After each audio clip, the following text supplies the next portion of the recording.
We're going to drain the swamp of corruption. Drain the swamp. And that's what we're doing.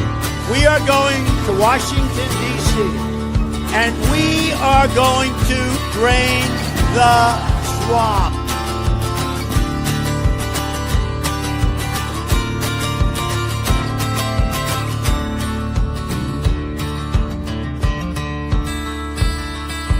This is Harvey Barnard from the NESARA organization. NESARA stands for National Economic Stabilization and Recovery Act. It's a package that Harvey has put together, and he joins us in studio today.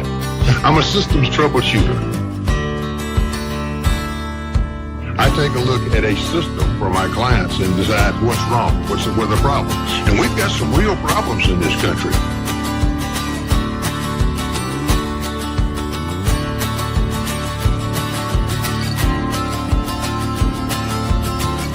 This time next year, we're looking at a $6 trillion debt. NESARA is the only bill out there that says we get rid of $1 trillion worth of debt up front.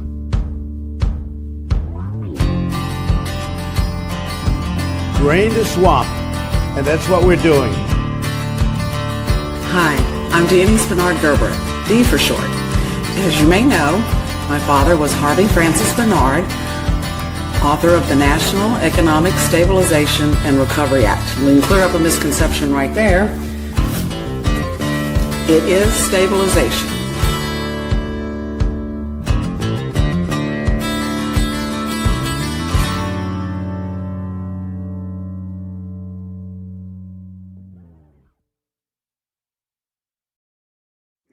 Welcome to the Real NESARA Show. I'm Denise Bernard Gerbrek, along with my friend and partner, FCB, and his wonderful team. We are so glad that you are all here, and we have got a great show for you tonight. We are just so excited. How you doing, FCB? I'm doing fantastic today. I'm very happy and excited because of the news that you told me before. I know. We have a big surprise. We're going to hold that back a little bit to a little bit later in the show. So, you know, if you have people out there that tune in and maybe they're not jumped on yet, you might want to text them or give them a little ring and say, hey, because we're going to have a world exclusive for you tonight. And so we're very excited about that. Okay. So what is a pie in the sky, Dee? Because, pie in the sky could mean like a pie floating in the sky. No. You know what I mean? It's just a phrase. No, you're the word guy, but pie in the sky is just a euphemism for something that is unattainable, unreachable, something that we can't get or accomplish. It's too good to be true. All of those things, and he takes that and shows how NESARA. First of all, he brings it all together about the root of the problem, what the real root of our economic system is, and the system as a whole, and tells us why, and shows how NESARA can answer a great many of those causes. So, why do people in government keep producing bad outcomes? That was one of the questions Harvey had, and why do our moral laws protect theft when done by the state, yet punish it when it's done by citizens? And so Harvey closes the book by connecting America's moral and fiscal bankruptcy to philosophical error rather than conspiracy. He argues that legal plunder, now remember, we've talked about legal plunder in past episodes. Just let's go over that real quickly one more time. Okay, legal plunder is where we as citizens have allowed the government to tax us, okay, and take our money from us and do with it as they will. And as we go through this chapter, we'll get into a little bit more of that. But that's basically the idea. We are being taxed, and then they're utilizing our money. And I'm going to show you why they utilize our money and for their own good. And that's like writing a blank. We're given the opportunity to write a blank check, basically each and every time. Right. Yeah, and they do it based on opinion polls and popularity, and I'm going to show you that. So it's but that's what he's saying is the crux of the issue, is that we have given up too much of our natural rights. So where we leave off, he argues that legal plunder, which is using the state to redistribute wealth and moral authority, that's what we're talking about, legal plunder, is the root cause of economic decay and political dysfunction. NESARA is presented as a rational corrective, a return to natural rights, moral clarity, and debt-free productivity. So I'm on I've got the page number up here. Let me blow this up. Is it 314? 314 to 316. It's the beginning of the chapter. Right. And I'm going to read you the first segment here, and it's going to kind of explain this to you. So, right. Pie in the sky, an offer you can't refuse. The ratchet effect of increasing debt grips American society. So do the emotional scapegoat issues of welfare, healthcare, school prayer, education, affirmative action, immigration, crime, terrorism, cultural diversity, Social Security, gun control, abortion, and flag burning. Legislators habitually attack those problems piecemeal, swiping at a few webs here and there, but never killing the spiders. With rare exceptions, their actions are dictated more by the systems they ostensibly govern than by personal convictions. Now, remember, we've discussed that before. We always said, what happens to the politicians when they get to Washington? Yes. And how they realize, okay, I'm trapped in this system here, right? And there's nothing I can do. I may have good personal convictions. They start off great. You know, I'm going to do this for my constituents, and I'm going to help, and I'm going to solve this problem. And they get up there and they found out the truth that this is a system that they can't do anything about. It says few people suspect the evidence of an underlying cause for such diverse national problems. Still fewer search for it. Of those that do, many look in the wrong places. Okay. So here we are again, the politicians address symptoms, welfare, crime, abortion, gun control, without addressing the underlying monetary cause. And this is the cause of these other problems. Both major parties are trapped by systems they don't control. Now, here's where we get, remember we said we're going to have a little trigger alert this week? Yes. Did you remember that? Okay, trigger alert. Trigger alert. And this is something that we're all, and I don't like to use the word guilty of, but we are all complicit with. Let's just put it that way. And that is conspiracy theories. I'm just as bad as anybody else that's a viewer. This is just the world we live in. But conspiracy theories mislead the public by personalizing systemic problems. Okay, so listen to what he says. Some otherwise intelligent, prudent Americans are tangled in conspiracy theories. They seek a cause in terms of personalities, in visions of a few powerful people covertly ruling the nation or the world for their own greedy, evil purposes. Even with some facts bolstering part of their suspicions, evil motivation remains an assumption. So you've got to think about the time period when Harvey wrote this was 30 years ago, right? And while conspiracy theories have been around since the beginning of time, things were not. Let me tell you something. Let me correct you there. Okay. That term conspiracy theory was created by the CIA. That's on record. So they're the ones that created anyone that went against, and it was created at the time of JFK. So basically anyone that went against that narrative, the CIA created that term to discredit the truth. You know what I mean? Right. So that word right there. So that's why that term has been coined. But I get it. Harvey back in the day didn't know what we know. What we know now. That terminology is concerned. You know?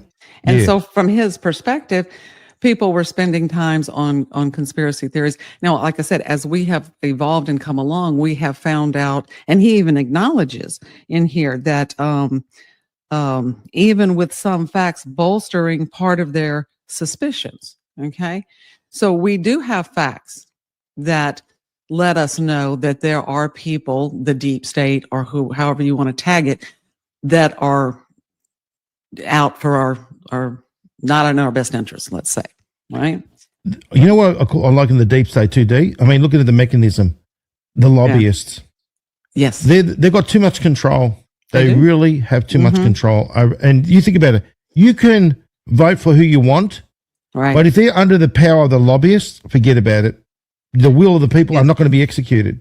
You're not going to get there. What did Miss Jean say? She said, if you want to get into to see a congressperson, you better know somebody that knows somebody, or you've got to be backed by a lot of money. And I'm totally against that. I think the lobbyists should be gotten rid of. I agree. I mean, you think about it. How many different lobbyists are there? Yeah. Well, let me rephrase that. I think paid lobbyists should be done away with. Okay. As ordinary citizens, we have the right, and we should not only the right, but the responsibility to lobby our leaders for what we want. But when you have paid lobbyists coming in, that's the problem is that with these lobbyists, sorry, Dave, this is totally might be a little bit off track. That's okay. But the problem with lobbyists is that they work for industries. So, or industries or a external entity, let's just call it what it is, right? Right. So, for example, the big pharma lobbyists, right? So they want something pushed so they can keep that revolving door going on at the FDA and what's going on there and the CDC. These lobbyists are going to continue to put money in the pockets of these Congress people to continue on with that revolving door business, right? Right. Then you got the other ones like AIPAC, for example, right, who are basically looking after the state of Israel, yet they haven't signed a FARA application because they will show what their true intentions are. Now, they use the Constitution against the American people. They really do. Yeah. And they distort facts, and they get away with it by giving money hand over fist to these Congress people that basically execute the will of a foreign country known as the State of Israel. Right. You know what I mean? Or any and you're other seeing it translate today. Yeah, any other special interest that has the bucks to get in there. And why do the Congress people allow that? Because when they get there, go back to right here, both major parties are trapped by systems they don't control. The monetary and fiscal system is set against everyone. So why not take their money? I can't fix the problem, or I won't. I mean, this is a fix to the problem. Okay, they won't do it. So they're wide open to go along and get along with whoever's going to pay them the most money. And this is the thing. I mean, how long have they been doing this for? Ever. How long have they been doing it? I mean, was the Constitution written to give them the provisions to be able to do this? I think that, I don't know verbatim, so I'm going to say I don't know, but I think the right to lobby Congress is the right of the citizens. Okay. That's correct. Paid lobbyist is something different. And I'm sure that there are laws on the books, regulations somewhere or whatever that is supposed to govern that. But again, with a lot of things, it's just a joke. Well, it is. I mean, look, in the Constitution, they added different amendments as they've gone along the way. Number one, they bring in the Federal Reserve and the income and the tax income. You know what I mean? The income system, or the IRS, right? Right. That wasn't there. The forefathers did not put that there. You know what I mean? They did not put that in that. And it's what I'm saying. These things, the Constitution has been manipulated. It really has. Right. And then we're back to prior to 1913. Before there was the Fed and before the income tax came along, the government, especially prior to 1913, the government didn't provide all of these utopian services, which we're going to get into a little bit deeper here. But it was like I always say, it's it's kind of funny, but here's a gun, here's your plow, good luck to you. And that's the way it was back then. So they didn't need a lot of overhead. But the real cause, as Harvey points out here, philosophical error. Okay, so they've made a philosophical error in how they set up our monetary and fiscal policy, led to legal plunder and centralized power. Yes. The new civil rights are really, and when we talk about civil rights, go back to that list that I read. All of these things are civic in nature. They're not natural rights. Okay. They're blunt powers that masquerade as rights, undermining natural liberty. Okay. So Yes. I think George Carlin said it once. If you've got a right that somebody can take away, it was never really a right. And with civil rights, such as a right to healthcare, or a right to, what does he talk about? Immigration, affirmative action, education, school prayer, all that kind of stuff. Those are civic things, and they can change them and do change them at a whim. And we will talk about that a little bit later. But for example, sorry, Dee. Go ahead. President Trump talks about burning the flag, right? Mm-hmm. Now, he says that's in your First Amendment. However, think about this. The genius of this man, I love the way he thinks, right? Mm-hmm. That burning of the flag, what it does is it aggravates real patriots, and it basically incites violence, right? Yes. Which therefore it invokes insurrection. But if you're burning the flag, you're burning America. Basically, that's what it is. Mm-hmm. You're. How do you see it? What do you think? What's your thoughts behind that? Well, sorry to take you a little bit tracted, but I think that's it's okay. I think that's great. masquerading as your rights. Yeah, When you talk about masquerading as that, blunt powers masquerading as rights, and we have given them the authority to do this. Freedom is a two-way street. It means that I have to tolerate someone doing something I don't like, as well as they have to tolerate me waving the flag. Okay. Where the line has to be drawn is it dangerous? Are you, what am I trying to look, the word I'm trying to look for? Are you supporting violence? Are you doing it in a violent manner? If it becomes a safety issue, then that's a line that you have to cross, because you're getting into public safety. But as far as for you to express yourself, then you have to allow both sides, or you're not really free. but it all makes perfect sense though what he's saying, because what he's looking at from this perspective, those entities that are going out there burning the flag are inciting violence. Now, who is he talking about? Antifa. He's talking about Antifa, and much of the Antifa, we talked about that last week. They are paid mercenaries, Paid agitators, as he calls them. Yes. Mm-hmm. Mm-hmm. And did you see just recently how, for example, and I did that whole thing about, shall we say, about how they operate under the Arabella advisors and all that sort of thing. So they use these mechanisms. Now, they call them advisors, right? And they're based in Washington, D.C. This is the thing. These entities are based in Washington, D.C. Mm-hmm. They masquerade. Look, let's talk about the word masquerade right there, because it makes perfect sense. Mm-hmm. They use the First Amendment to operate, and what they're about is destroying America. Like George Soros, what he says, his work's culmination is to destroy America. He said it point blank, right? Mm-hmm. So then you got these people, such as Silicon Valley, right, that are taking, they're taking, I'll be honest, the piss out of everybody, because they're all based over in California, aren't they? Isn't that where Silicon Valley is? Yes. Isn't it somewhere over there? Yes, right? in California. So they're going out there, they're benefiting and eating off the fruits of the United States of America. Yeah. Right, using the people. And then what they're doing is the money they're funneling into those organizations in DC, masquerading as rights, you know what I mean, as for the people. And realistically speaking, they're about weakening and destroying America from within. How is that allowed to continue? And then you have the support of these Congress people and these Silicon Valley people that have been. Now, President Trump, you know what he's doing. He's doing it deliberately by design. And he has mentioned it. Those that he's eaten at the table with him have dinner, like Gates and all them, they're the ones that have been doing all this. Right. So he's exposing him. Remember the other day when he did that whole thing with his I think there was a few of them there, the reporters, and they were bringing out all the information. Mm-hmm. It's all been done by design.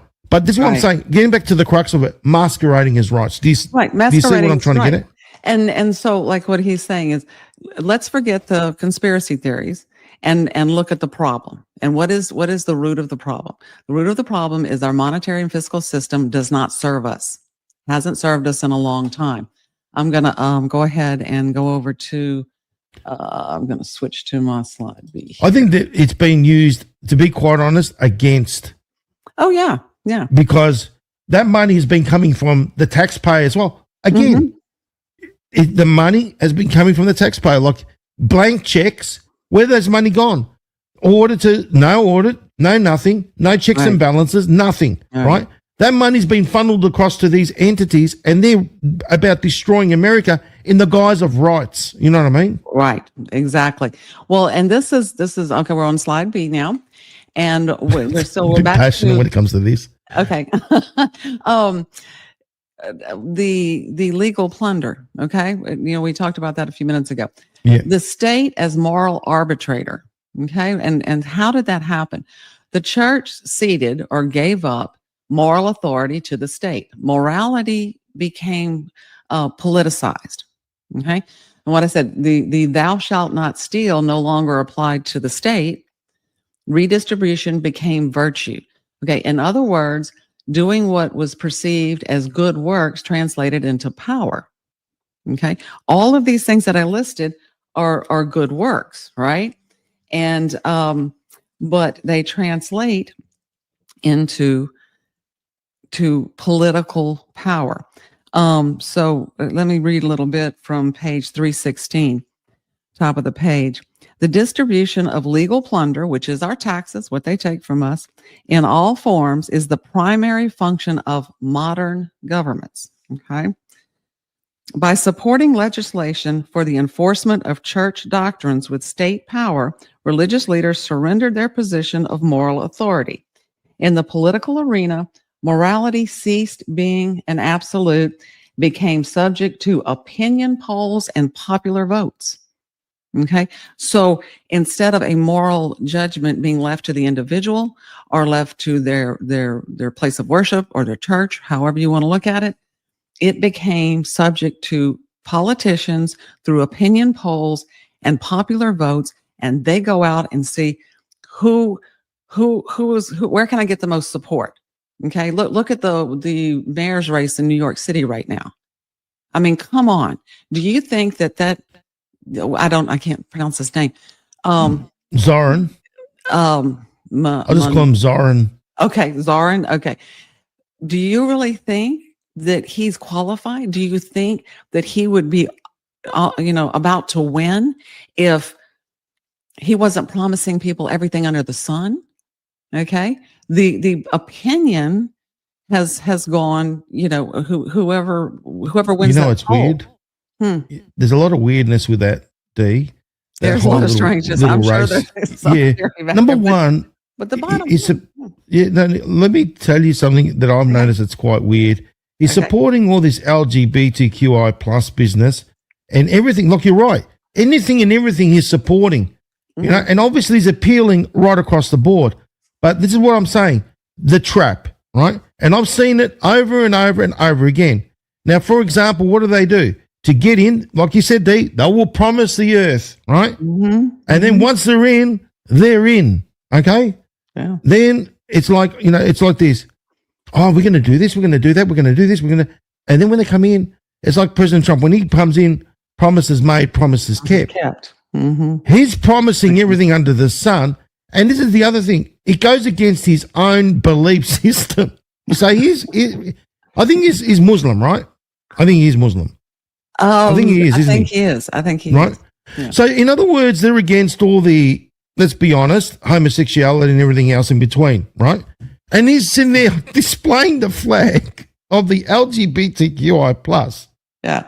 And going against doesn't anyone That's what I see was what's saying. going Has on. anybody bothered to ask, what is the Muslim belief? No, but they follow him, and I'm going to discuss that too. Why do people? It's not the bloody Pied Piper, to be quite honest. Okay, that's a very good analogy. Very good analogy. I saw a question up here, and they were asking about the shutdown. I've got. Do you want to bring it up? No, we're going to talk about it in a minute. Okay, So I just we'll want to talk. tell them, hang on. I see your question, and we're gonna. I think everyone's rolled up now. That's the thing, Dee. We all roll people up. Good. We love it. Because you need to be riled up. You need to be riled up.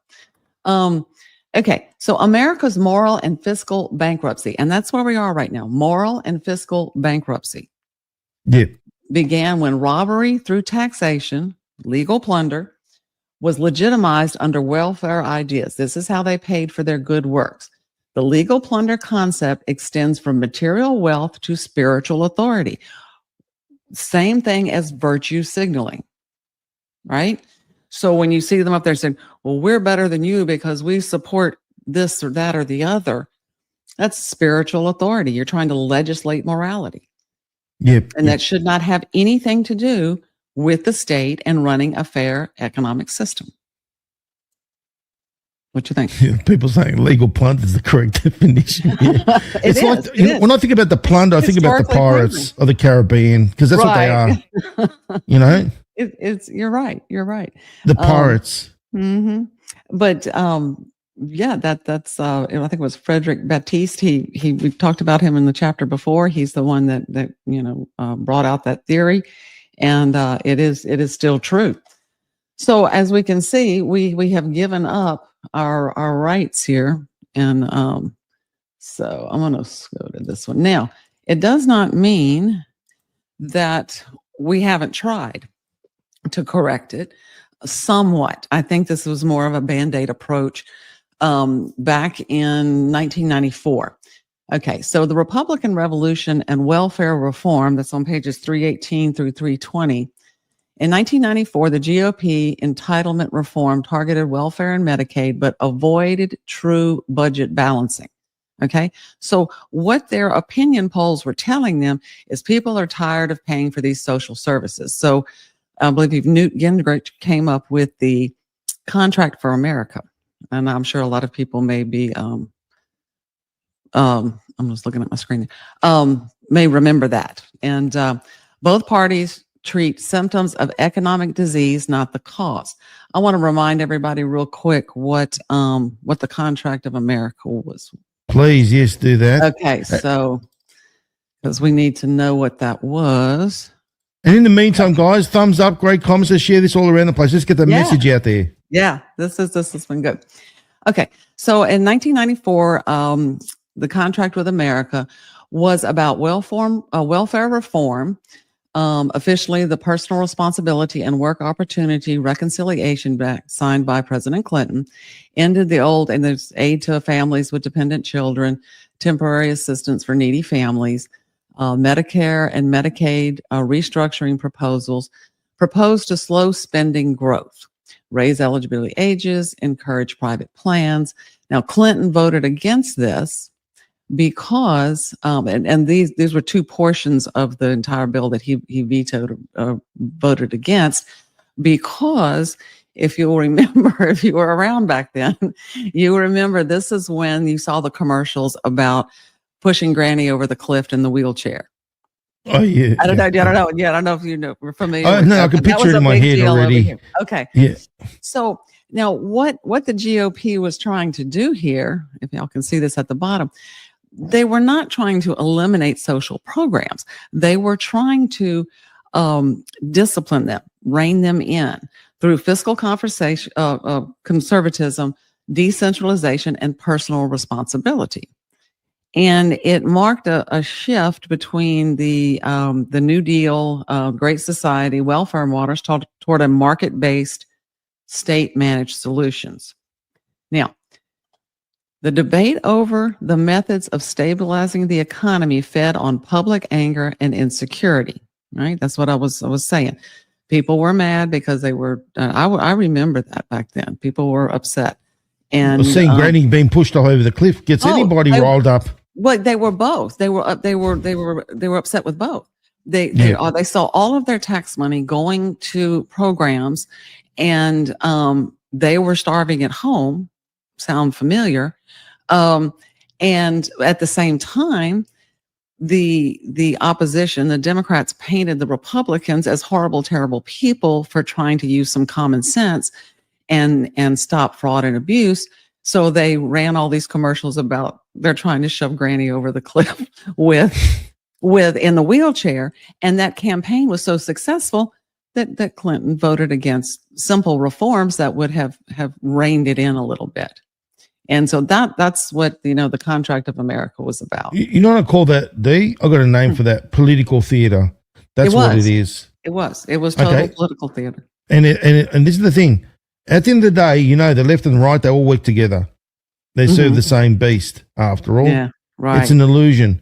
So they've got to play the game. But which team is going to win this time? It's like this. You know what I mean? And then I've seen it, Dee. That's why I say it. Because I've seen it over and over again where they play people off and people are divided. Oh, no, I'm left and I'm right and this, that, the other. And then what happens is you see these entities, they go out for dinner afterwards and they're all laughing. You know what I mean? These politicians. Right. And it's like, no, I won this time round. Let's see if you win the next time. What are they doing? Keeping score, Right. Yeah. What did I say? I don't know if it was last week or the week before. It's controlled dissent.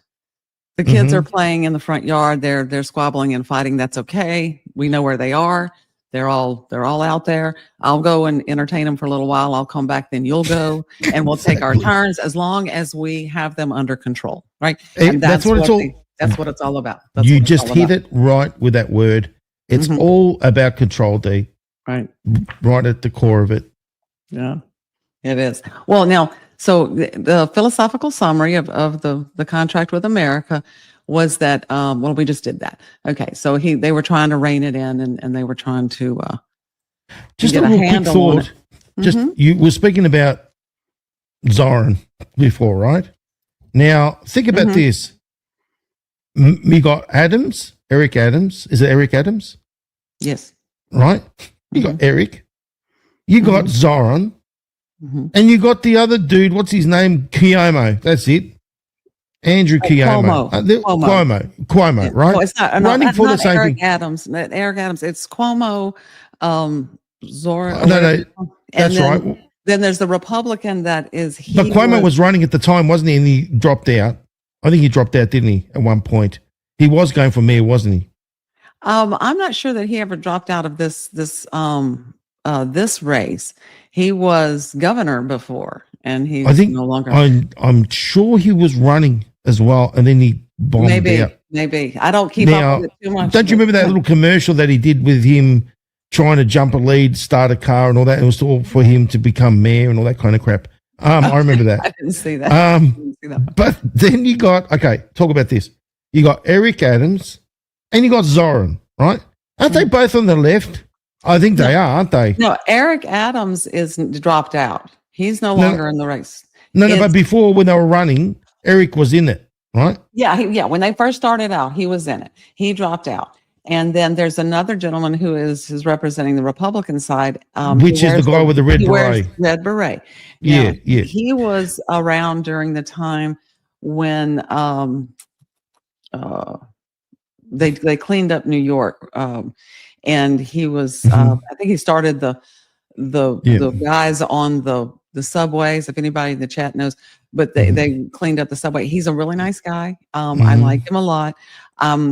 The unfortunate thing about him is I don't think that he's prepared for that kind of job. What I'm trying to make is a point. Candidate. Yeah. So you got Eric Adams was running at the time against, now there was Zoran, I remember. So the left and the left basically against each other, right? Yeah. That's what it was. And then Trump was going for, I think he was going for Eric, wasn't he, at the time? I think he was. Remember Eric had some problems? I believe he was. He was going for Eric at the time, but then I think he talked him into dropping out, I guess, and Cuomo, because Cuomo had a better shot at it. And We know Como did a lot of damage during the COVID era. Oh, do I? Yeah, he did a lot of Okay, we'll damage. never forget that business. No, we won't. My point, what I'm trying to get at is, do you see how it doesn't matter? It's the left and the left. Yeah. They were against each other, you know? It's not about left and right. That's my point. Yeah. No, it's not. It's all about the same thing. And they're all working on the same team. It's just, it's like a tennis game. They just pat the ball back and forth, and we're out here looking back and forth. And as we go to the next slide, I'm going to tell you why we're so upset. So both parties treat symptoms of the economic disease. Remember, we talked about the symptoms and all of those civic rights, not the cause. Political cycles, which is exactly what we're talking about right now, warring factions of Democrat versus Republican, feed on public anger and economic insecurity. Okay. If congressional hypocrisies had the cash value of trading stamps, there would be no federal deficit. Okay. So, we need to look at the political cycles. Like I said, we just talked about the same team. The Democrat versus Republican has always just been for show. Okay. That's maybe not always, but certainly it is in our time. And the higher you go, the worse it gets. When you get up there into the halls of Congress, it's, there's no difference between either of them, but they feed on public anger and economic insecurity, just like in the last slide we talked about, right? Yeah. It's opinion polls and voter reaction. And so that's how they gauge it. Let's go to this next one here. Yeah, no, I just want to say something and make a quick statement. Someone in the chat said, it's one of these fakers out there, which I don't want to name, has basically got more viewers on watching their show than Fox Live News, right? Let me tell you something. That goes back to what I said. And it's all been proven, D, you know what I mean? Okay. They purchase followers, they purchase views, and it's all been done. You can go and do that. I can go and do that anytime I want, but I choose to have I stand by my morals and principles. Everything organic. That person right there, and I've exposed him many, many times, does things inorganic, and it doesn't make any sense. Now, if you look at the numbers, okay, so you got so many X amount of followers, and then you look at the men of followers that Fox News has, and there's in the millions, right? And this person's only got 50 or 60,000, whatever it is. Right. The numbers don't make sense. You know what I mean? Right. They don't. So this is what I'm saying, guys. Look at the facts, okay? And the facts dictate that there's some fishy, funny business going on. Yeah. And people need to stop enabling this person and stop watching their shows. Oh, yeah. You know what I mean? That's part of our big surprise we have coming. Oh, yes. You've got a big surprise. Yeah, I do. And it's it's going to be fun. So, but thank you for pointing that out. And yes, remember, I don't know if I saw it on one of your shows or if it was just something that I came across, but to see that room with all of you're talking about paid followers and paid subscribers and those bank of phones sitting there, and those people were just, and that's what they were hired to do. And, Exactly. And Rumble are still playing funny games with us, D, because they don't want the truth getting out there. But in the end, realize this, that there's going to be justice. And when justice swings in the other direction, they're going to be held accountable because they've been enabling fraudsters, right? They've been enabling fraud and been monetizing fraudsters. So they know that we say this for a reason, because at the end of the day, what they're doing, enabling these fraudsters and paying them millions and millions of dollars, okay, there's going to be a price to pay at the end of it. President Trump has made it very clear, D. You've seen him how just not long ago, probably a couple of days ago, he was in the Oval Office and he said, and he made it very clear, how mainstream media and even these social media outlets owe him a lot of money for libel, right? He's making it very clear because it's not just going to stop there.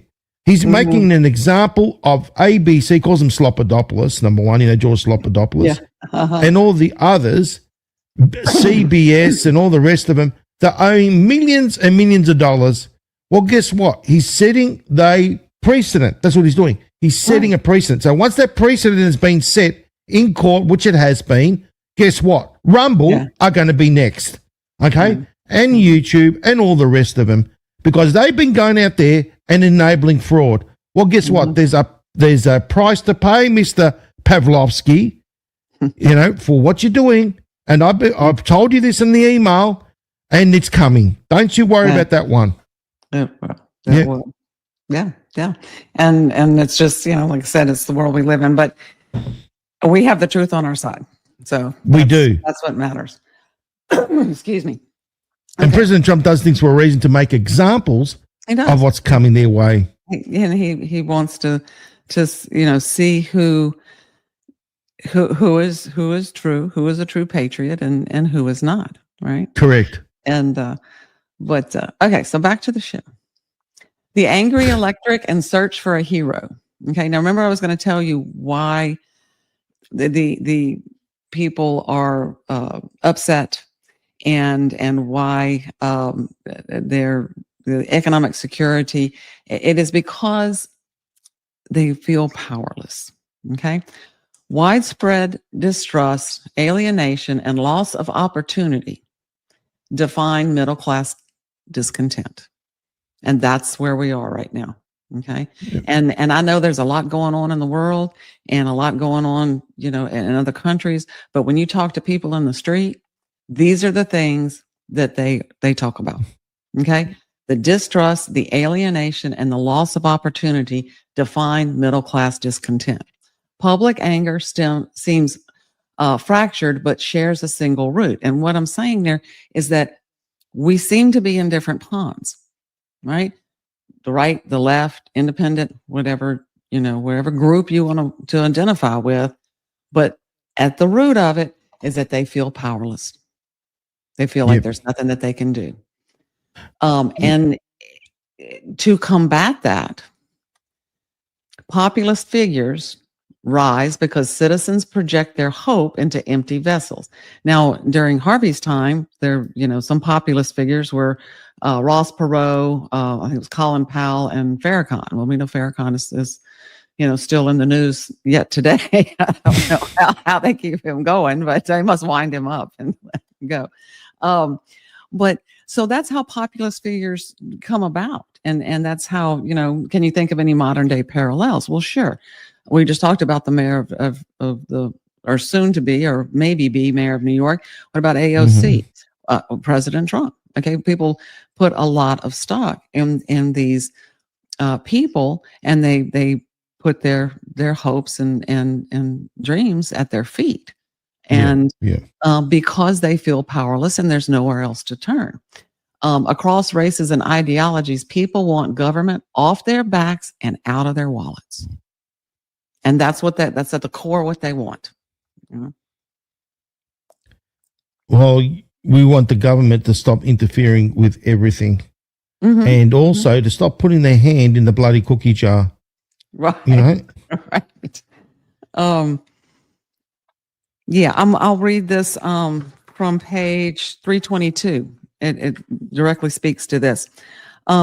Most of the middle class voting majority is distressed by an out of control, inefficient government seemingly impotent to make meaningful improvements in their lives.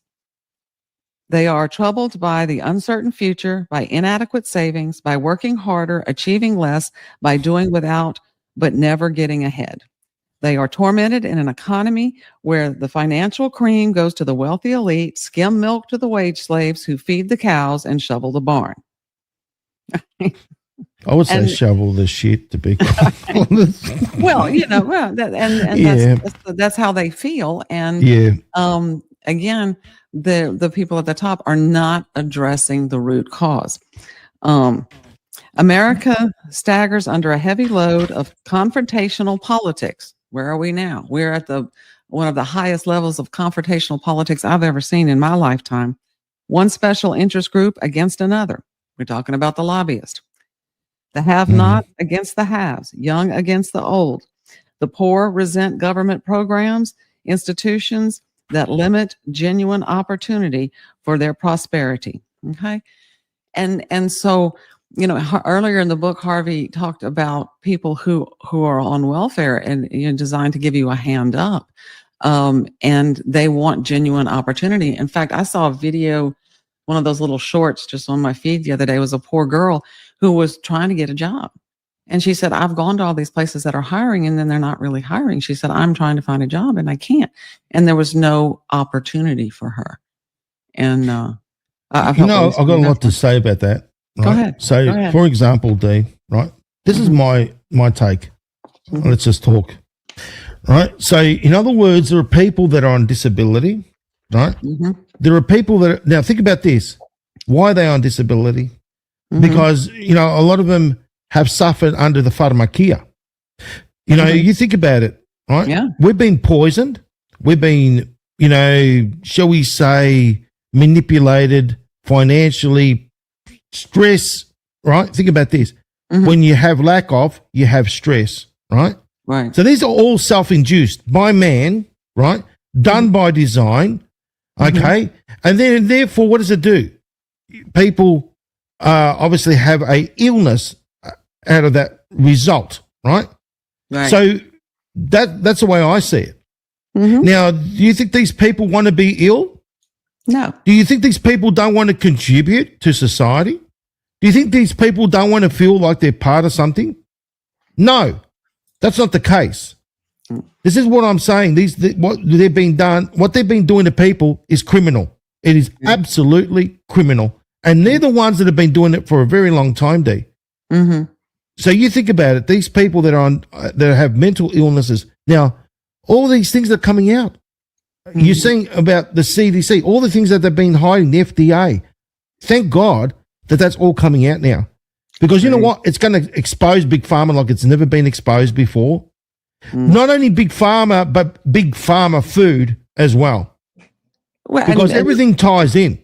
The medical industry as a whole, and they have done what they've been given their marching orders, and this is how you will survive and thrive in the medical industry, and you get your marching orders from Big Pharma, who also tied up in with the insurance companies. It's all one big game, and like I said, they want to keep you a part of the system as long as you're generating. That's right. And so, they have put people in these, they've created this society that needs government support. And then they get our soldiers. That environment.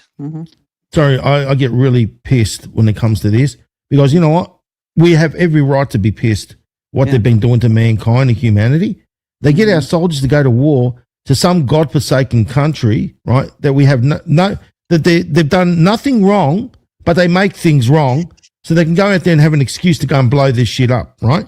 And then soldiers get killed, maimed, this, that, the other, come back. And then the veterans have so much disrespect. They get so disrespected. It's so sickening, to be quite honest. The whole system sucks. You know what I mean? It really does. And it has to be completely wiped off. Right. It needs to be, there needs to be accountability. There's no accountability. There's no justice. And basically, it's time for this to, and President Trump, what has he been doing? Think about it. This has been going on for years, right? He's awakening minds. So this thing about the lobbyists, right? Lobbyists have been going on for many, many years. What have people been doing? Entertained. Their mind in a state of entertainment. Contained. Don't worry about this. Nose to the grindstone. Keep yourself in a state of debt slavery. So you're only focused on paying the bills and keeping your head above water if you can do that in your, you know what a job is? A just over broke, D. That's exactly what it stands for.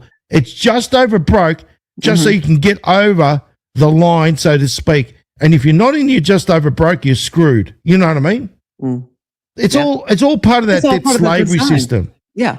And like I said, and they're not addressing the root cause, and they're not going to. And that's They're what not. I'm trying. That's But what President Trump is doing to something about it. explain. Oh yeah, and I know he is, and we need him, but he is one person, okay? And I know he has a team and all this kind of stuff. We have to support him in more ways than just. So what do you say? Second Amendment? No, no, I'm saying no. That's what Harvey was trying to say. You know, he talked to a lot of different people in a lot of different walks of life, and he said that is not the answer. You have got to do it the right way. Okay, you've got to go about it the right way, but the people have to do it.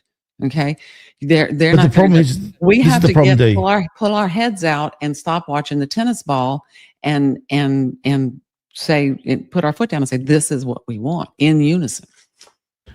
This is the problem. The system has been running, has been above the people, right? Has been above the people. The people feel like, oh, here we go. Remember, we know this. Prices increasing, this. What can I do? I'm only one person. That's exactly how they want you to feel. That you're only one person. And that's the mentality, right? Now, President Trump comes along and he's giving everybody, shall we say, like the boost that everybody needs. By pushing back that black curtain and showing you who the Wizard of Oz is, it's angered people, and it's been done by design, because how do you awaken a sleepwalker, right? You've got to bring on the pain. And I say pain is necessary to awaken people, okay? And especially you've seen he's been bringing out everything, and people are angry and getting angrier and upset, where before this has been going on for a very long time, but they're being subdued by all these things, like, you know what I mean, like the entertainment. Don't worry about that. Debt slavery and, you know, the just over broke. Okay, this whole debt slavery mechanism, he's destroying it all. Okay, Yeah, that's right. but And it has to be done, Dee. It's at the root of the problems. That's what I. So he's had to do it. He had to do it. Yeah, and you know, back to pulling the curtain back. I've always said this. You know, a lot of people were, when you talk about the Q movement, they were upset. Well, why isn't this one arrested? Why isn't this one? What is happening? Blah, blah. And I think, and they said, oh, well, it didn't work. It was a failure. I said, wait a minute. You're not looking at this from 30,000 feet. I said, the Q movement was designed to wake people up, to make them start questioning everything. And I always like to use the example of COVID.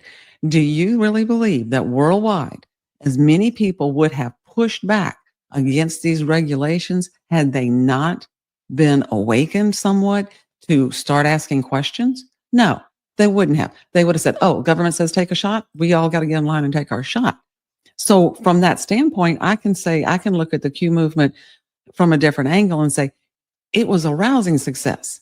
Okay. It has done exactly what it set out to do, which was to get us to start questioning. One of the avenues that really hasn't been hit until we step forward with the truth about this was the monetary and fiscal policy, which is at the root. You know, they always say follow the money. Well, that's where the problem is going to be. And people have a natural right to earn and have control over their labor / fruits of said labor, your money. And that's the thing. I mean, look, things are changing now. We're in the world of AI.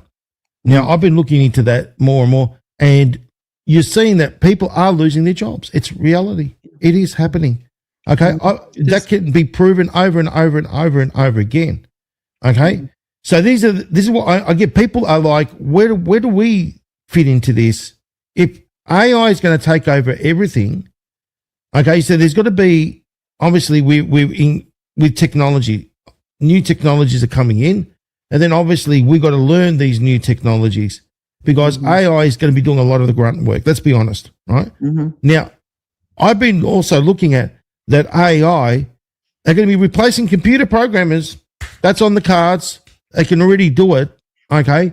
So in other words, they can program themselves as well, build themselves in dark factories. They don't need light. Build themselves and program themselves as well. That's where we are. Now, where do we fit into this equation? That's the thing. And do we? Do you see where I'm going with this? Oh, yeah. And I'm back to my thing.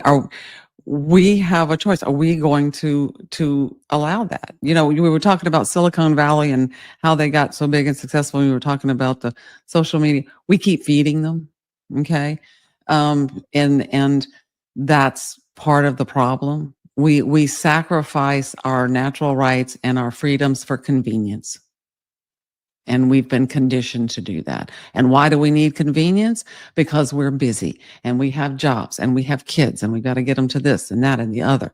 And therefore, we don't have time to tend to the important things. So the convenience looks good and that gives them more control.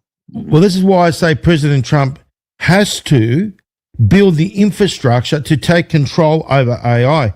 Because even the ones that created AI, even saying, let it go, forget about it, we're all gone, right? Right. Forget about it. Yeah. So he's been was the ex-CEO, and he was months ago, he came out and said, they are talking to each other in a language we do not understand.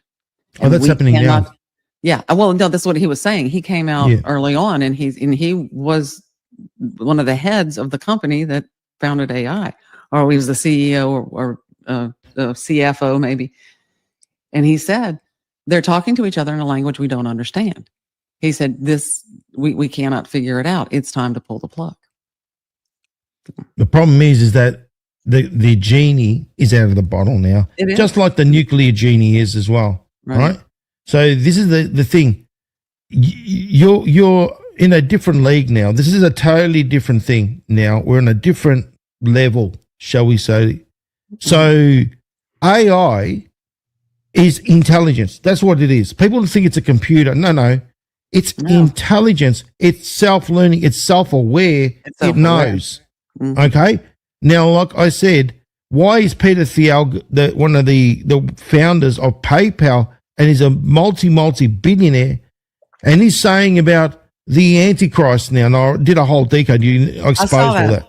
I saw that. Yeah. So this is the thing, guys. President Trump has to put safeguards in place. So it's creating the infrastructure to put the, shall we say, the safeguards. Otherwise, let it run rampant. It's going to forget about it. You know what I mean? It's going to wipe us off. Yeah. Just like because you think about it. Yeah. That thing's connected to everything.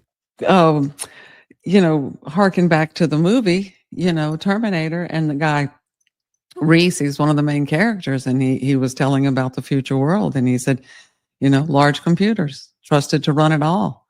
And then it saw everybody as a threat, not just the ones on the other side. And so we're there. We're there. We are here. And that's the thing. I mean, like I've been saying, they're putting it out in the movies because they actually got it. Mm-hmm. So they're putting it out the movies. They're actually seeding mass consciousness and preparing them for what's coming. That's what it's all about. So, for example, that movie I, Robot with Will Smith. Do you remember that one? Mm-hmm. I do. Look at good old Elon Musk. He's got these robots and the cars going on from that movie. It's all there. So they've been preparing us for this. Well, it goes back as far as Star Trek. If people who are old enough to remember the original Star Trek episodes, I think there was a thing with William Shatner. There was a little show he did called William Shatner, How I Changed the World or whatever. But, they had tricorders and all kinds of different things that we are now holding in our hand, and that was a fantasy back then, and it's not. So that preparation has been coming, for a long time. And this is the thing. I mean, the technology, because I've been reading up a lot about AI, and I want to do a show on it. I think it's very important. Me, Dee, I've got a lot of things to bring out. Yeah. With AI, think about it from this perspective. We've been feeding the beast. Mm-hmm. So this internet, the internet has been the sponge. So AI, think about this, and it's been running out of China, by the way. I'm going to expose it all, don't you worry. So what we've been doing, the internet's been funneling, and all the social media was set up as well. So we've been funneling all this information, our personality, our photos, People think, oh, I'm going here and doing the photo here and there and you know, writing about this and writing about that. And it's been absorbing. You don't get it, guys. It's absorbing all of everything and then making sense of it all. And then they go off. They call them neural networks, right? So think about the neural network being a brain, like a super brain. And then it clones itself 10 million times over. And then it tells those clones to go and learn 10,000 things and come back, and then they share it in that language that you said, right? That's exactly what you're dealing with, ladies and gentlemen. And then it becomes what they call an AI God. That's what and that's why it says, you know, about the Antichrist. You know what I mean? Opposite, you know, artificial. Everything's the opposite. Think about it from that perspective.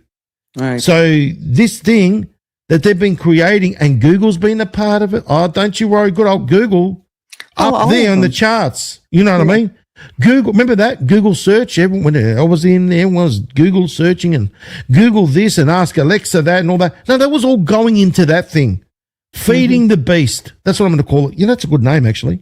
Feeding the beast. What do you reckon, Dee? I like that. I like that. Yeah. But at the root of it, okay, so, you know, and here we go. The further we get along, the more and more powerless we are. If we don't start making and demanding changes ourselves, you know, that you're looking at our fate, right? And so in order to help President Trump, we have to, at the root of it, once again, is follow the money, the monetary and fiscal system, right? And it's one of the biggest components. In fact, I think the most important one that needs to be exposed and changed, and it would fix a whole lot. And then, like I said, next week we're going to have a good show because I'm going to do a comparison. I'm going to do a side-by-side comparison of NESARA. Now, did Harvey know about anything along those lines, those kind of dangers that we're discussing right now? Yeah, like something along those lines.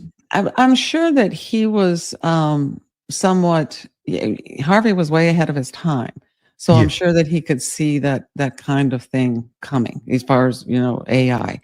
You know, I don't remember ever having any discussions with him about it. And he didn't write about it in the book. But yeah, I'm sure that he probably would have, it wouldn't have been hard for him to you know, miss that one, I think. And this is the thing, guys. I mean, look, even here, AI's listening. That's the thing. It's the kicker. It's learning off us as well. So as we're speaking, oh no, that's all the videos from Rumble. It's taken. Don't you worry, it's taken everything. It's FCB's put out there, D's put out there, everyone's putting out there, and it's basically absorbing it all. Yeah, I'll tell you a little funny story, and then I'm going to jump back on topic. But very interesting, isn't it? I use AI to help do some research or to write, and then I have to take that and then I have to go and compare it and find other sources just like anybody does. And one time I asked it, I said, I need a comparison of this to that, or it was to do with NESARA. Was that ChatGPT? It was ChatGPT, it was. And it came back and said, it said something, it hit me the wrong way. And I said, I am Jeannie Spinard-Garbeck, and my father was blah, blah, blah, blah. And the computer came back and said, I know who you are. And I said, oh, I'm sorry. I didn't mean to jump on you. But I said, I'm so used to filing the grifters, you know. Well, it's my own account, right? So I said, I know who you are. I thought, look, it knows a lot. Don't you worry about that one. Everything. It knows everything. You know, it does. And the thing is also, think about this, Dee. Not only does it know where you are, it knows where you are, what you're doing, you know, how many times you've gone to the toilet, everything, you know, because you carry the phone with you, everything's with you, and it measures every step that you take, right? And like I said, we gave it the power. Again, we sacrificed our, you know, we took convenience in place of personal responsibility.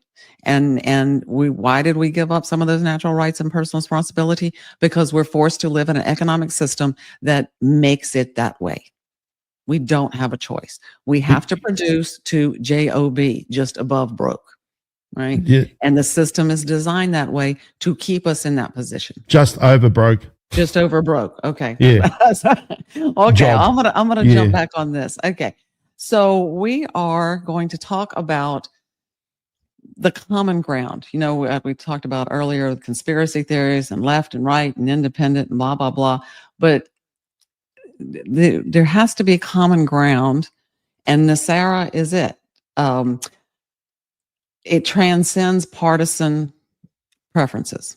Okay. We're all in the same boat. How many times have I said that? When the ship's going to go down, we're all going to be there. It doesn't matter which side you're on. Okay. NESARA rescinds partisan divisions left, right, and center. Seeks moral, productive, entrepreneurial America built from the bottom up. It could restore unity through self-reliance, thrift, and fairness. Both parties could adopt it, Democrats as neo-capitalists, Republicans as reformers. But the message matters more than the messenger. Okay. And that's important. You know, that's the way Daddy saw it. He didn't see him as someone to, look up to in that way. He was just a messenger, but he wanted the message to get out. NESARA speaks to every segment of society. Its goal is the American dream, which is to have the fruits of your labor. The need for monetary and fiscal reform, that's going to be on pages 328 through 330. We know why we need monetary reform. Now, I made a misprint here. I think this was HR 25. That's been around for a long time. It's not something new up there. And, but it lacks the monetary reform half of NESARA. In other words, it'll address the IRS, but it didn't address the return of the currency to a wealth-based backing, gold and silver. So you have to have both. You have to have honest money that's worth something, and you have to have fair taxation, because you do have to raise taxes to support things that we as a society want to support. And like you said, that's taking care of people who really need it, who need the help, and supporting things that the government is supposed to do. Our defense, our infrastructure, our making sure that we are safe, crime-free, that kind of thing. Without it, both parties will continue to tinker at the margins. And that's, he and I shared that view, in that we keep putting patches on things. They keep putting patches on this, that, and the other. And they're not really getting down to the root of the problem. But his bill, like I said, that changes that. Okay. Yep. So I just think that they don't want to fix anything. They don't want to. I don't think that they do, and I think that that's where President Trump is coming in to clean house. I mean, look how he's been doing that. The one that asked about there was a question we had earlier about the shutdown. When you come talk about government overspending. Now that President Trump knew that way ahead of time that shutdown was coming. Right. Yeah. And he said back and said, okay, we're going to use this to our advantage. And he's using it to reassess and audit all of these things that we're spending our money on, and going to say, okay, we want to spend on this one. We don't want to spend on that one. Yeah. And it was just handed to him. So don't expect him to give, because he's not going to. But that's another parallel to NESARA, which was to cut back overspending by the government. And he's doing it in a little bit different way, but he's going to get the job done. Yeah. Yeah. I agree. So Harvey also pointed out that reform is inevitable. Okay, one way or the other. Whether it comes by force or whether it comes by we do it on our own before we lose everything and the ship goes down, it's going to happen. Okay. Radical change is built into the system. The pain level depends on when we act. What I just said. Are we going to wait till everything crashes? Or are we going to try to make changes before that happens? The founders warned. Go ahead. What did I say? $38 trillion. We're at 38 trillion. Mm-hmm. You realize that right now. Mm-hmm. Okay. Before 37, 38. How's this? Oh, we're so rich and this and that and the other. Really? Right. 38 trillion. That's this is, this is what I'm saying, Dee. You can see where this is going. the increase of gold, silver's increasing, the price is increasing, stock levels are increasing all around the world. You can see it's in preparation. Mm-hmm.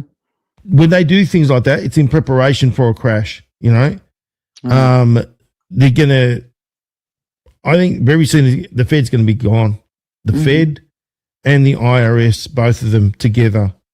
That's in the cards. Right. But, you know, there again, you've got two separate bills. Are they going to unite all of that? Are they going to rebuild the system from the ground up? And if they do, the National Economic Stabilization and Recovery Act is a sound plan. Now, Correct. I'm not saying that, you know, he put it out there, and we'll talk about that in a minute, for debate, for people to take a look at and say, okay, I like this, I don't like that. What he didn't realize at the time was that he was fighting I mean, he could see the problem. You know, he could see that the politicians were using promise of utopia for political and monetary gain. But I don't think that he realized how difficult it would be to convince someone that something this good is not worthy of consideration. You know, that was a hard battle for him. Yep. Because it's logical, it makes sense, and it's good for everybody. Well, what's logical and makes sense to me is, how do you get rid of $38 trillion? Yeah, well, that's good. That's, you know, that makes because think about that it. theory. Yeah. Yeah, think about it. Think about this. One, okay, I'd like to see you bigger. Right? So, Okay. you got fiat currency backed by nothing, right? Zeros and ones, nothing. On the other hand, you got all these crypto, you know, in your reserve that is backed by nothing again, right? So it only makes logical sense if you want to cancel out a debt. What do? Right. Pure. Basically, it's very simple. This and that, put them together, and that cancels it out. That's the way I see it. Right. Because I don't see this going on for very long, to be quite honest, Dee. You know, I don't see it going on for very long. Yeah. And that's a scary thing. And look, $38 trillion, what is it? What is the debt? It's apparently, as he said, it's what we owe other countries. That's what he said, right? It's what we owe other countries, $38 trillion. That's what he means. So he's going out there wheeling and dealing, right? Doing all the wheeling and dealing and stuff like that, tariffs and all that. And yet the debt's still going up and up and up. At one point, something's going to give. I can see it. You can see it, right? The writing's on the wall. Let's be honest. Yeah. Right? Oh, yeah, I agree. And if you look at the fall of civilizations of the past, you can see throughout history that what got them in the end was debt. You know, the history will paint it as, well, they were invaded by this country or that country, but prior to that, it was their debt system. And if you really look at each one of them, you will see the same exact pattern that has happened here in the United States. And that is the fiat-based currency. So are you going to get rid of the Fed and you're going to change the IRS? Or are you going to change the currency? And all of that needs to come in one package. The scary thing for Americans, or everybody really worldwide, is that you have a crash, you know, you're taking away what people have earned all their lives, you know, and that's, it's a scary thing, you know. And so I don't feel, you know, Trump is so concerned about not panicking people and not starting civil unrest. And he's done this very organized to not do that. You pull the rug out from people monetarily like that, and there's going to be some unrest. You just, you know, it's going to happen. So yeah, somebody said gold will destroy the Fed. Yeah. Well, is it going to be through this method?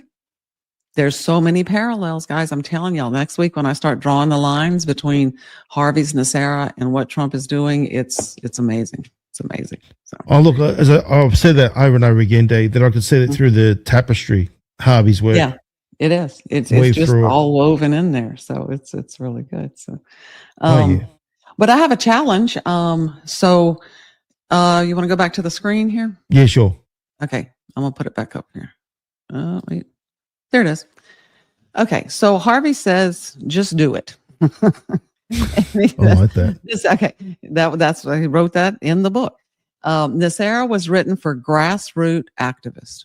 That's who he wrote it for. He wrote it for us, not to be passed verbatim, but to awaken citizens, to wake them up to why we are where we are and how we got here. You know, and we've taught. I mean, all throughout the book, in every chapter, he lays it out. If people understood all of the things and all the principles that he's laid out here, there would be a revolution before tomorrow morning. So he ended this chapter with a Longfellow quote, says, perseverance is a great element of success.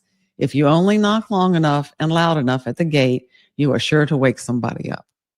And I think that is the thrust of what President Trump has been doing.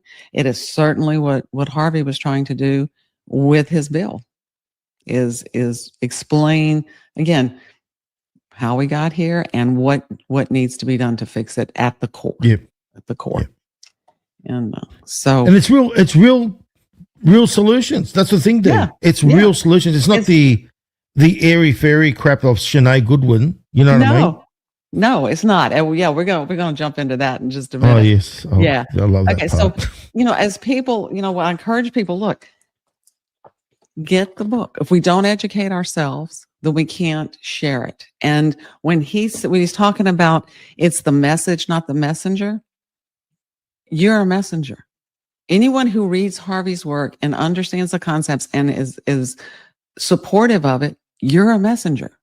And you can go out there and carry the message, as it were, right? But you're going to get some pushback, right? So Harvey foresaw that.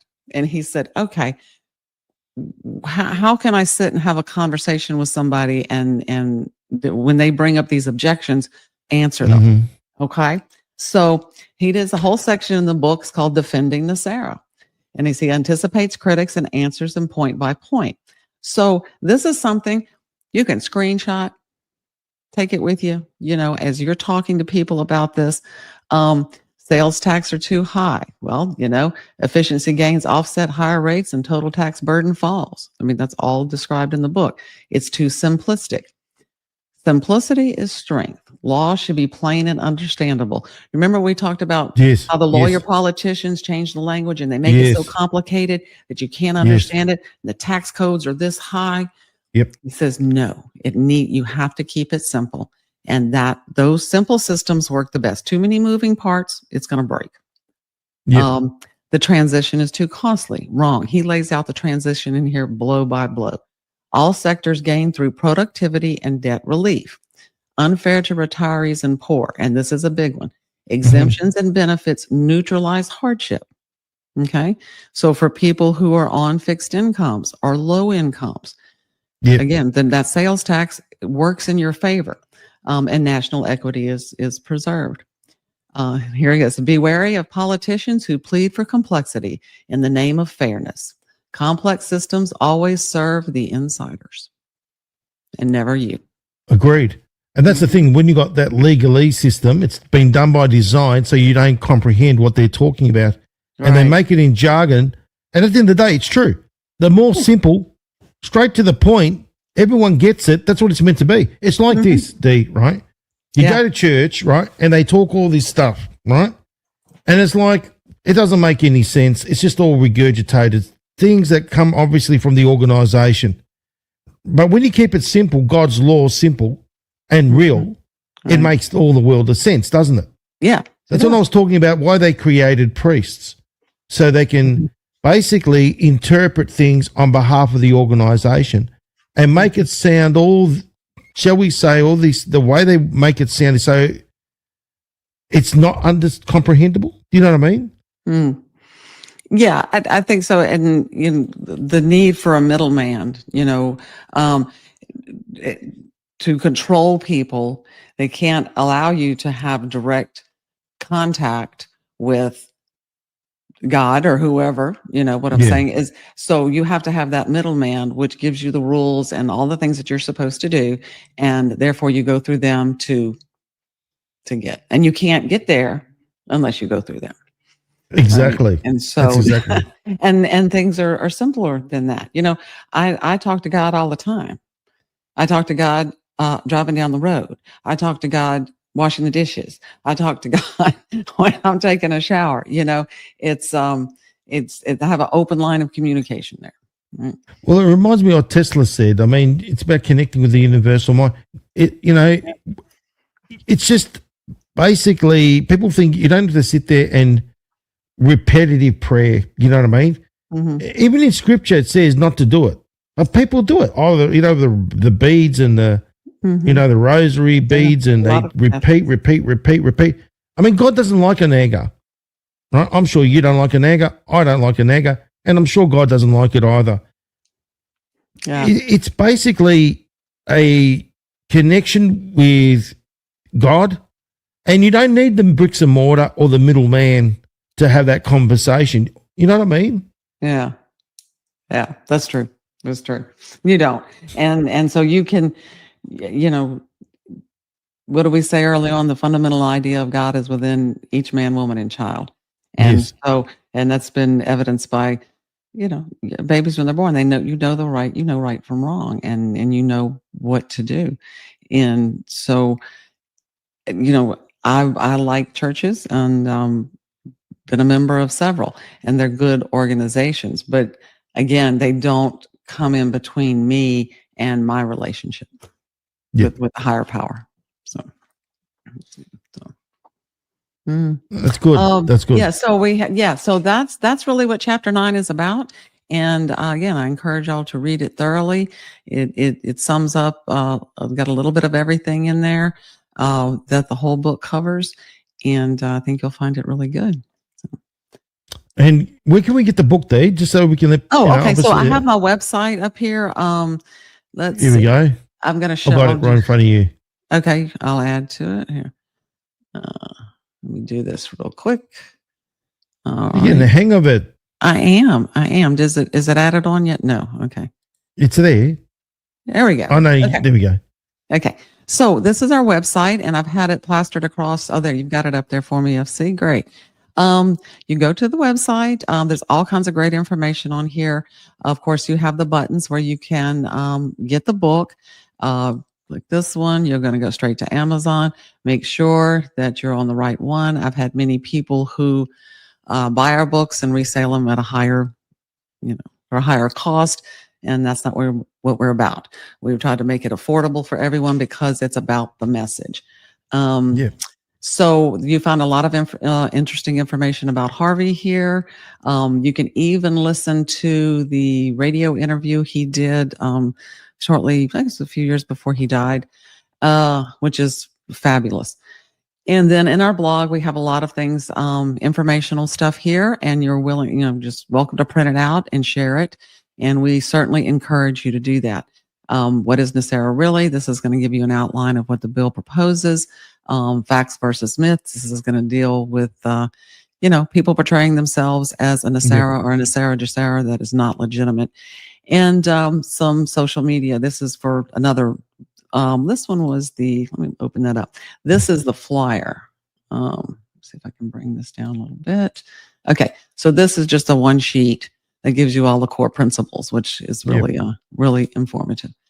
And we do have our swag store there.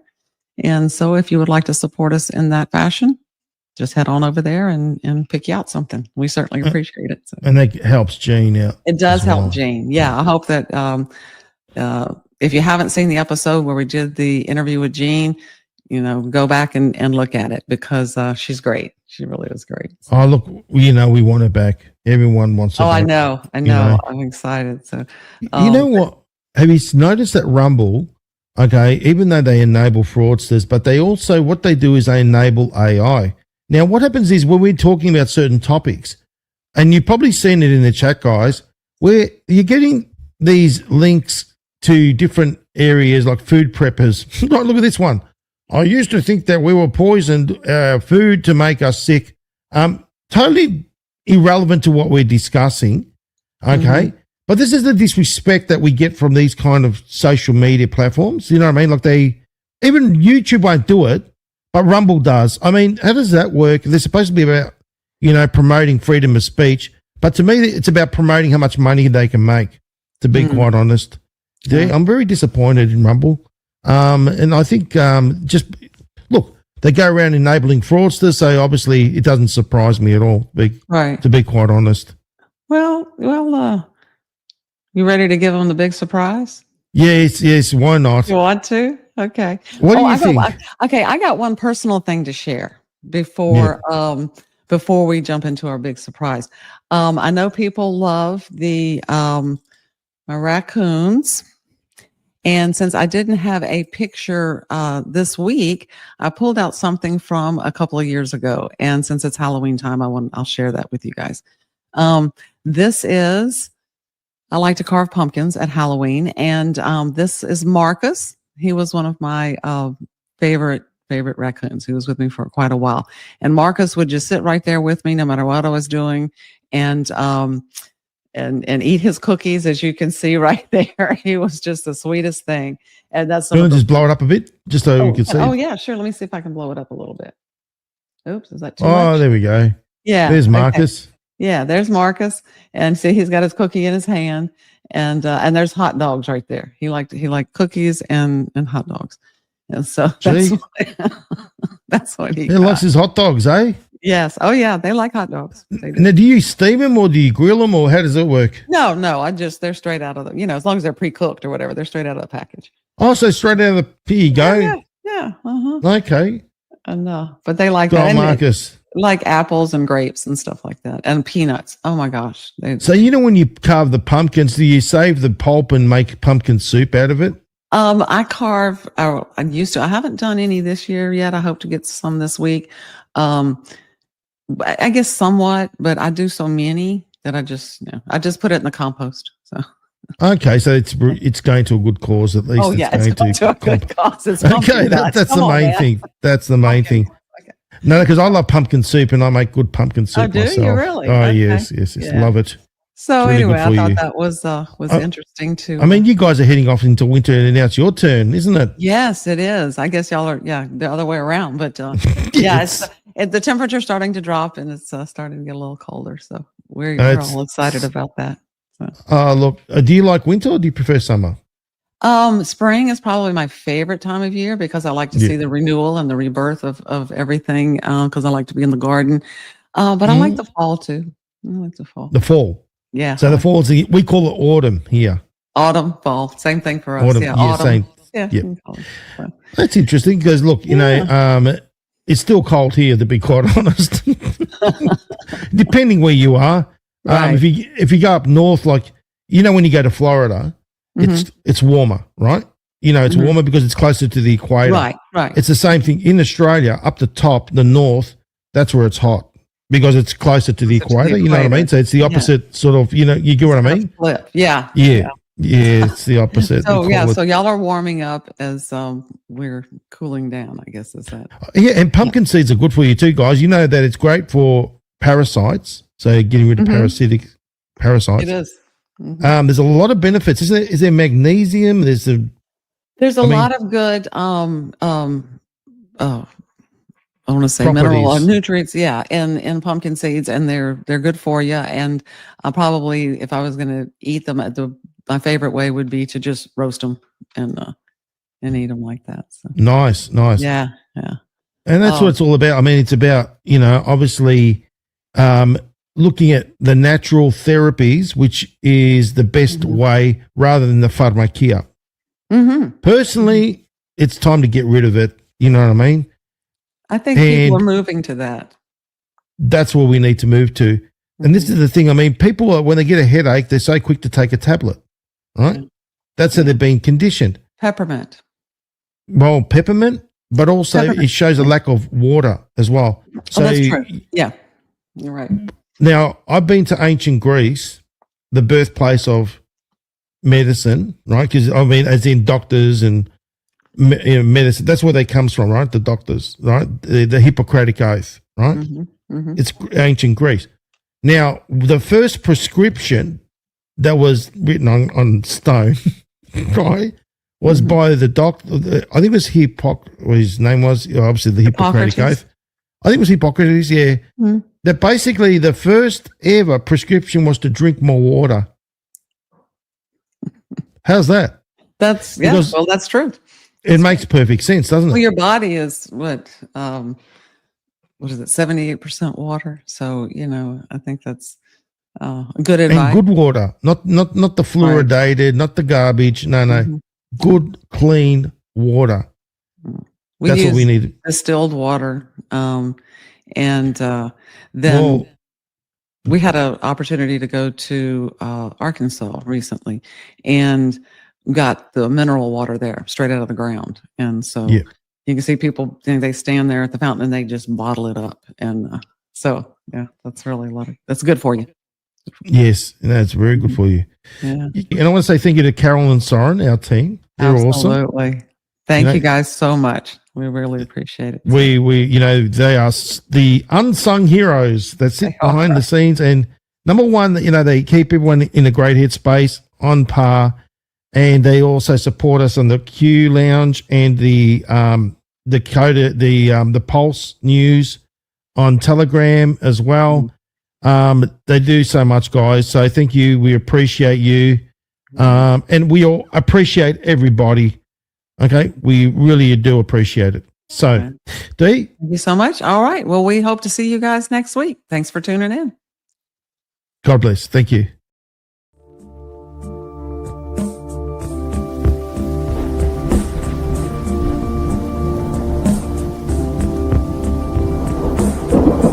I can feel it coming in the air tonight.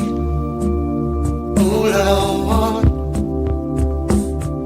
And I've been waiting for this moment for all my life. Oh, Lord.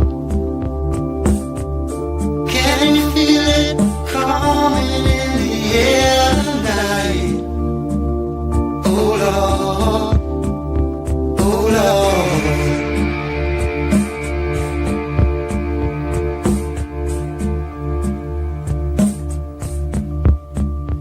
Well, if you told me you were drowning, I would not lend a hand.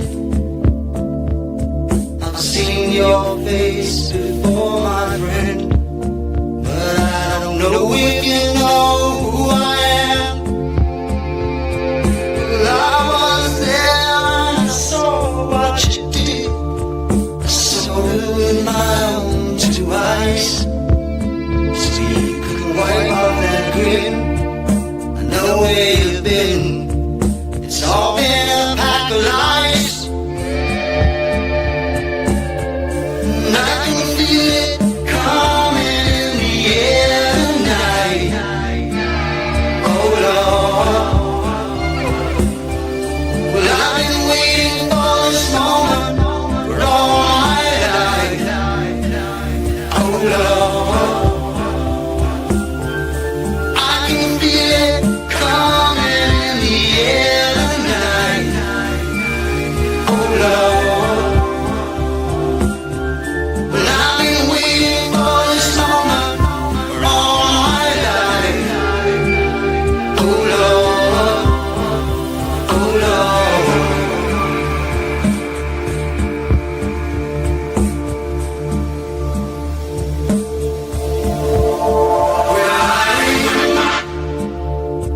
I remember, don't worry. How could I ever forget? It's the first time